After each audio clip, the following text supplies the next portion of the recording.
Hi hello எல்லோருக்கும் வணக்கம்.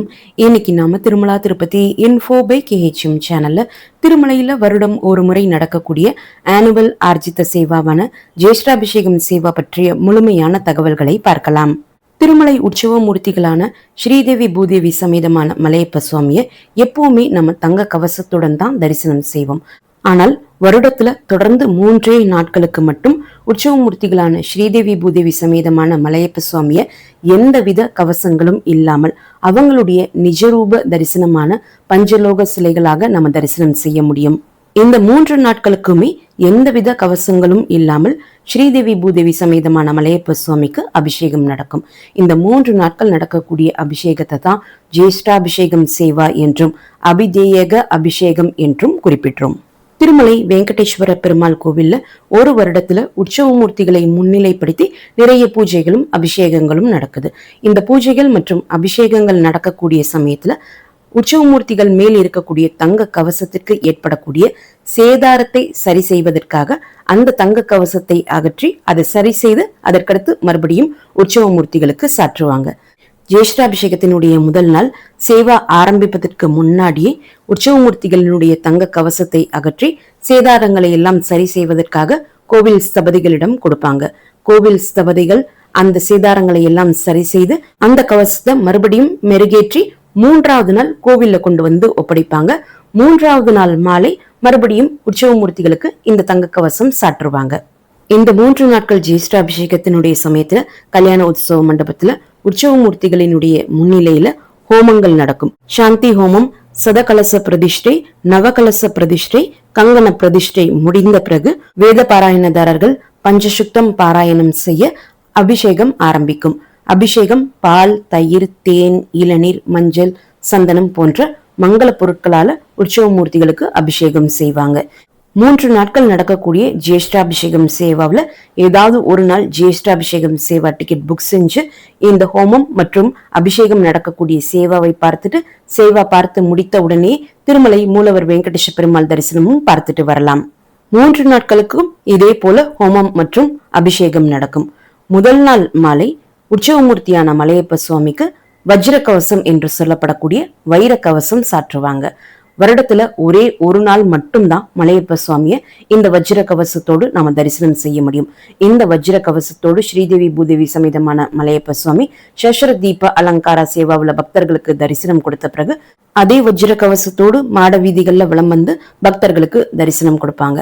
2ஆம் நாள் மாலை உற்சவ மூர்த்திகளுக்கு முத்தங்கி கவசம் சாற்றுவாங்க. அந்த முத்தங்கி கவசத்தோடு சஸ்ர தீப அலங்கார சேவாவுல பக்தர்களுக்கு தரிசனம் கொடுத்து முடித்த பிறகு அதே முத்தங்கி கவசத்தோடு மாட வீதிகள்ல வலம் வந்து பக்தர்களுக்கு தரிசனம் கொடுப்பாங்க. 3ஆம் நாள் மாலை மெருகேற்றப்பட்டு புதுப்பிக்கப்பட்டு வந்த அந்த தங்க கவசத்தை மறுபடியும் உற்சவ மூர்த்திகளுக்கு சாற்றுவாங்க. அந்த தங்க கவசத்தோடு சஸ்ர தீப அலங்கார சேவாவுல பக்தர்களுக்கு தரிசனம் கொடுத்த பிறகு அதே தங்க கவசத்தோடு மாட வீதிகள்ல வலம் வந்து பக்தர்களுக்கு தரிசனம் கொடுப்பாங்க. இந்த தங்க கவசத்தோடு தான் அடுத்த ஒரு வருடத்திற்கு ஸ்ரீதேவி பூதேவி சமேதமான மலையப்ப சுவாமியை நாம தரிசனம் செய்வோம். கல்யாண உற்சவம் சேவா மண்டபத்திற்குள்ள நடக்கக்கூடிய ஹோமம் மற்றும் அபிஷேகம் பார்ப்பதற்கு தான் ஜேஷ்டாபிஷேகம் சேவா டிக்கெட் கண்டிப்பாக புக் பண்ணணும். மாட வீதிகள்ல வஜ்ர கவசத்தோடும் முத்தங்கி கவசத்தோடும் தங்க கவசத்தோடும் வரக்கூடிய மலையப்ப சுவாமியை பார்ப்பதற்கு எந்தவித தரிசன டிக்கெட்டும் தேவை கிடையாது. ஜேஷ்டாபிஷேகம் சேவா 2026ஆம் வருடம் ஜூன் 26, 27 மற்றும் 28ஆம் தேதிகள்ல தொடர்ந்து 3 நாட்கள் நடக்க இருக்குது. ஜேஷ்டாபிஷேகம் சேவாவினுடைய ஒரு டிக்கெட்டினுடைய காஸ்ட் 400 ரூபாய். ரிப்போர்ட்டிங் டைம் காலை 7 மணி. ரிப்போர்ட்டிங் பிளேஸ் திருமலை வெங்கடேஸ்வர பெருமாள் கோவிலினுடைய தெற்கு மாட வீதியினுடைய ஆரம்பத்துல இருக்கக்கூடிய சுவதம். சேவா ஆரம்பமாகக்கூடிய நேரம் காலை 8 மணி. சேவா முடியக்கூடிய நேரம் காலை 10:30 மணி. சேவா கோவிலுக்குள்ள இருக்கக்கூடிய கல்யாண உற்சவ மண்டபத்துல நடக்கும். சேவா முடிந்த உடனே மூலவர் வெங்கடேஷ பெருமாள் தரிசனம் பார்ப்பதற்காக நம்ம போவோம். மூலவர் வெங்கடேஷ பெருமாள் தரிசனமானது துவாரபாலகர்கள் ஜெயின் விஜயன் இருக்கக்கூடிய அந்த இடத்தில் நின்று நம்ம தரிசனம் பார்த்துட்டு வரலாம். மூலவர் வெங்கடேஷ பெருமாள் தரிசனம் முடிச்சுட்டு கோவிலை விட்டு வெளியே வர்றதுக்கு சுமார் 11:15 மணி ஆகிடும். ஜேஷ்டாபிஷேகம் சேவா டிக்கெட்ஸ் திருமலை மற்றும் திருப்பதியில எங்கேயுமே ஆஃப்லைன்ல கிடைக்காது. இந்த தரிசன டிக்கெட் ஆன்லைன்ல மட்டும் தான் கிடைக்கும். இந்த தரிசன டிக்கெட்டை டிடிடி ஆப் அல்லது டிடிடி வெப்சைட் மூலமாக நம்ம புக் பண்ணிக்கலாம். ஒரு நாளுக்கு சுமார் 400ல இருந்து 500 தரிசன டிக்கெட்டுகள் இஷ்யூ பண்ணுவாங்க. இந்த தரிசன டிக்கெட்டுகளை மார்ச் மாதம் புக்கிங் ஓபன் ஆகக்கூடிய சமயத்துல நம்ம புக் பண்ணிக்கலாம். ஜூன் மாதத்திற்கான திருமலை திருப்பதி தரிசன டிக்கெட்டுகளினுடைய புக்கிங் ஓபன் ஆகக்கூடிய டேட் பற்றிய வீடியோனுடைய லிங்க் இந்த வீடியோனுடைய ஃபர்ஸ்ட் கமெண்ட்ல நான் கொடுக்குறேன். நீங்க தேவைப்பட்டால் செக் பண்ணி பார்த்துக்கலாம். மிக குறைவான எண்ணிக்கையில தான் இந்த சேவாவிற்கான டிக்கெட்ஸ் கொடுக்கக்கூடிய காரணத்தினால ரொம்ப வேகமாகவே இந்த டிக்கெட்ஸ் புக் ஆகிடும். 3 நாட்கள் நடக்கக்கூடிய சேவாவில் ஏதாவது ஒரு நாளுக்கான சேவா டிக்கெட் நம்ம புக் செஞ்சு சேவாவும் பார்த்துட்டு மூலவர் வெங்கடேஷ பெருமாள் தரிசனமும் பார்த்துட்டு வரலாம். ஒரு மொபைல் நம்பர் லாகின்ல இருந்து மினிமம் ஒரு தரிசன டிக்கெட்டும் மேக்சிமம் 2 தரிசன டிக்கெட்ஸும் புக் பண்ணிக்கலாம். இந்த சேவா டிக்கெட்டை வைத்து ஆன்லைன்ல டிடிடி ரூம் நம்ம புக் பண்ணிக்கலாம். ஆனால் ஒரே மொபைல் நம்பர் லாகின்ல இருந்து ஒரே சமயத்துல 2 ஜேஷ்டாபிஷேகம் சேவா டிக்கெட்ஸ் புக் பண்ணால் மட்டுமே நம்முடைய தரிசன டிக்கெட்டுக்கு கீழே புக் அகாமடேஷன் லிங்க் எனேபிள் ஆகும். அந்த லிங்கை கிளிக் பண்ணி அகாமடேஷன் புக்கிங் எப்போ ஓபன் ஆகுதோ அன்றைய நாள் நம்ம அகாமடேஷன் புக் பண்ணிக்கலாம். ஒரு மொபைல் நம்பர் லாகின்ல இருந்து ஒரே ஒரு ஜேஷ்டாபிஷேகம் சேவா டிக்கெட் மட்டும் நீங்க புக் பண்றீங்கன்னா உங்களுடைய டிக்கெட்டுக்கு கீழே புக் அகாமடேஷன் லிங்க்கும் எனேபிள் ஆகாது. அந்த டிக்கெட்டை வைத்து ஆன்லைன்லயும் ரூம் புக் பண்ண முடியாது. தனி ஒரு நபருக்கு ஆன்லைன் மற்றும் ஆஃப்லைன்ல திருமலை மற்றும் திருப்பதியில டிடிடி ரூம் கொடுப்பது கிடையாது. இந்த டிக்கெட் புக் செய்து முடித்த பிறகு அந்த டிக்கெட்டை கேன்சல் செய்யவோ ரீஸ்கெடியூல் செய்யவோ முடியாது. ரீஃபண்ட் ஆப்ஷனும் கிடையாது. இந்த தரிசன டிக்கெட்டை நீங்க 2 பர்சன்ஸ்க்கு புக் பண்ணிருக்கீங்க. ஆனால் சேவா நாள்ல அந்த 2 நபர்கள்ல ஒரு நபரால வர முடியாத பட்சத்துல அந்த ஒரு நபருக்கு பதிலாக வேறு எந்த நபரையுமே நீங்க அவரினுடைய ஆதார் கார்டை வைத்தோ அல்லது வர முடியாத நபரினுடைய ஆதார் கார்டை வைத்தோ நீங்க தரிசனத்திற்கு அழைச்சிட்டு போக முடியாது. ஆனால் அந்த 2 டிக்கெட்ல மீதம் இருக்கக்கூடிய ஒரு நபர் மட்டும் சேவாவும் மூலவர் வெங்கடேஷ பெருமாள் தரிசனமும் பார்த்துட்டு வரலாம். 12 வயதிற்கு குறைவான குழந்தைகளுக்கு இந்த தரிசன டிக்கெட் புக் பண்ண வேண்டிய அவசியம் கிடையாது.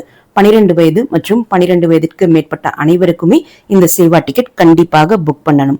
12 வயதிற்கு குறைவான குழந்தைகளை உங்களோடு நீங்க தரிசனத்திற்கு அழைச்சிட்டு வர்றீங்கன்னா அவங்களுடைய ஏஜ் ப்ரூஃபுக்காக கண்டிப்பாக ஆதார் கார்டு இல்லாத பட்சத்துல ஸ்கூல் ஐடி எடுத்துட்டு போகணும். ஒரு முறை ஸ்ரீவாரி ஆர்ஜித சேவா டிக்கெட்ஸ் புக் பண்ணிட்டோம்னா மறுபடியும் ஸ்ரீவாரி ஆர்ஜித சேவா டிக்கெட் புக் பண்றதுக்கு 180 நாட்கள் டைம் கேப் இருக்கணும். ஸ்ரீவாரி ஆர்ஜித சேவாக்களான கல்யாண உற்சவம், ஊஞ்சல் சேவா, ஆர்ஜித பிரம்மோத்சவம், சாஸ்திர தீப அலங்கார சேவா, ஆனுவல் ஆர்ஜித சேவாக்களான தெப்போத்சவம், வசந்தோத்சவம், புஷ்பயாகம், பவித்ரோத்சவம் மற்றும் ஜேஷ்டாபிஷேகம் சேவா டிக்கெட்ஸ். இந்த சேவாவில் எந்த சேவா டிக்கெட் நாம புக் பண்ணியிருந்தாலும் அந்த டிக்கெட் புக் செய்து தரிசனம் பார்த்த நாள்ல இருந்து 180 நாட்களுக்கு பிறகுதான் மறுபடியும் இந்த ஆர்ஜித சேவாவில் ஏதாவது ஒரு சேவா டிக்கெட் நம்ம புக் பண்ணணும். இந்த சேவா டிக்கெட் புக் பண்றதுக்கு நம்ம யூஸ் பண்ண mobile number login, mail ID, Aadhaar number இந்த 3க்குமே இந்த 180 நாட்கள் பொருந்தும். டிக்கெட் புக் செய்த பிறகு நம்ம தரிசனத்திற்கு போனாலும் போகலனாலுமே இந்த 180 நாட்கள் கணக்குல எடுத்துப்பாங்க.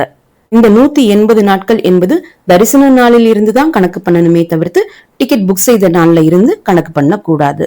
சோ கடந்த 180 நாட்கள்ல இந்த அர்ஜித சேவாக்கள்ல ஏதாவது ஒரு சேவா டிக்கெட் நீங்க புக் பண்ணிருக்கீங்கன்னா இந்த ஜேஷ்டாபிஷேகம் சேவா டிக்கெட் புக் பண்ண முடியாது. இந்த ஜேஷ்டாபிஷேகம் சேவாவிற்கு கண்டிப்பாக ட்ரெஸ் கோட் ஃபாலோ பண்ணணும். ஜென்ஸ் ஷர்ட் வேஷ்டி வியர் பண்ணணும். லேடிஸ் சாரி அல்லது சுடிதார் வித் துப்பட்டா வியர் பண்ணலாம். ஜென்ஸ் கண்டிப்பாக பேண்ட் அலோ பண்ண மாட்டாங்க. கல்யாண உற்சவ மண்டபத்திற்குள்ள போன பிறகு மேல நீங்க வியர் பண்ணிருக்க ஷர்ட், இன்னர் பனியன் எல்லாமே ரிமூவ் பண்ண சொல்லிடுவாங்க. அந்த சமயத்துல உத்தரியம் என்று சொல்லப்படக்கூடிய மேல் துண்டு நீங்க வியர் பண்ணிக்கலாம். கோவிலுக்குள்ள mobile phones, camera, smart watches, பெரிய லக்கேஜஸ், எலக்ட்ரானிக் ஐட்டம்ஸ் எதுவுமே அலோ பண்ண மாட்டாங்க. நீங்க ஆல்ரெடி ரூம் புக் பண்ணிருக்கீங்கன்னா இந்த பொருட்கள் எல்லாம் நீங்க ரூம்லயே வச்சுட்டு வந்துடலாம். சப்போஸ் ரூம் புக் பண்ணலனாலுமே சுபதம் கியூ ஆரம்பமாகக்கூடிய இடத்திலேயே luggage and mobile deposit counter இருக்கும். அங்க உங்களுடைய தரிசன டிக்கெட்டை காட்டி இந்த பொருட்கள் எல்லாம் நீங்க டெபாசிட் பண்ணிக்கலாம். தரிசனம் முடிச்சுட்டு கோவிலை விட்டு வெளியே வந்த பிறகு மறுபடியும் இதே இடத்துல உங்களுடைய பொருட்களை கலெக்ட் பண்ணிக்கலாம். மற்றபடி ஹேண்ட்பேக்ஸ், பேக் பேக்ஸ் எல்லாமே அலோ பண்ணுவாங்க. Water bottles, food, snacks, wallets, vehicle keys, room keys எல்லாமே எடுத்துட்டு போகலாம்.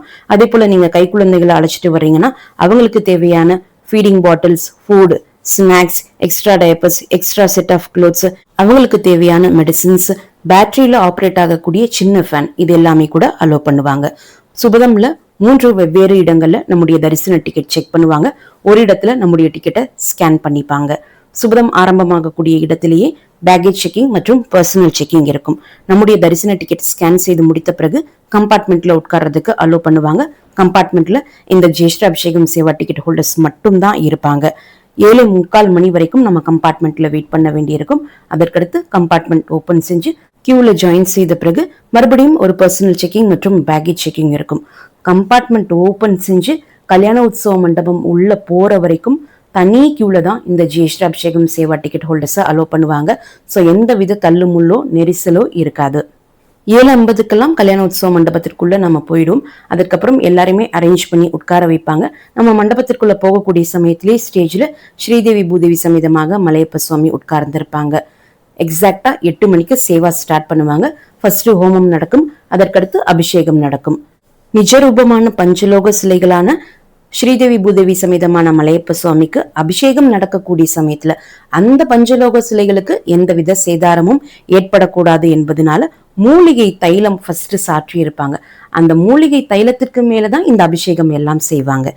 அபிஷேகம் முடிந்த பிறகு டைரக்டா மூலவர் வெங்கடேஷ பெருமாள் தரிசனத்திற்கு அலோ பண்ணுவாங்க. மூலவர் வெங்கடேஷ பெருமாள் தரிசனம் முடிச்சுட்டு கோவிலை விட்டு வெளியே வந்த பிறகு லட்டு கவுண்டருக்கு போய் நம்முடைய தரிசன டிக்கெட்டை கொடுத்து ஒருத்தருக்கு ஒரு 50 ரூபாய் லட்டு இலவசமாக வாங்கிக்கலாம். எக்ஸ்ட்ரா லட்டு தேவைப்பட்டால் அதற்கான கேஷ் நம்ம பே பண்ணி எக்ஸ்ட்ரா லட்டு வாங்கிக்கலாம். சின்ன லட்டுவினுடைய காஸ்ட் 50 ரூபாய், பெரிய லட்டுவினுடைய காஸ்ட் 200 ரூபாய். இந்த வீடியோவை மறக்காம உடனடியாக உங்களுடைய ஃப்ரெண்ட்ஸ், ஃபேமிலி மெம்பர்ஸ், நெய்பர்ஸ் மற்றும் கொலீக்ஸ் கூடயும் ஷேர் பண்ணுங்க. நிறைய நண்பர்களோடு இந்த வீடியோவை ஷேர் பண்ணும்போது அவங்களுக்குமே இந்த தகவல்கள் பயனுள்ளதாக இருக்கும். திருமலை மற்றும் திருப்பதி பற்றிய மேலும் பல தகவல்களுக்கு எங்களுடைய சேனல் இப்பவே சப்ஸ்கிரைப் பண்ணிக்கோங்க. மீண்டும் ஒரு நல்ல தகவலுடன் உங்களை சந்திக்கும் வரை நன்றி, வணக்கம்.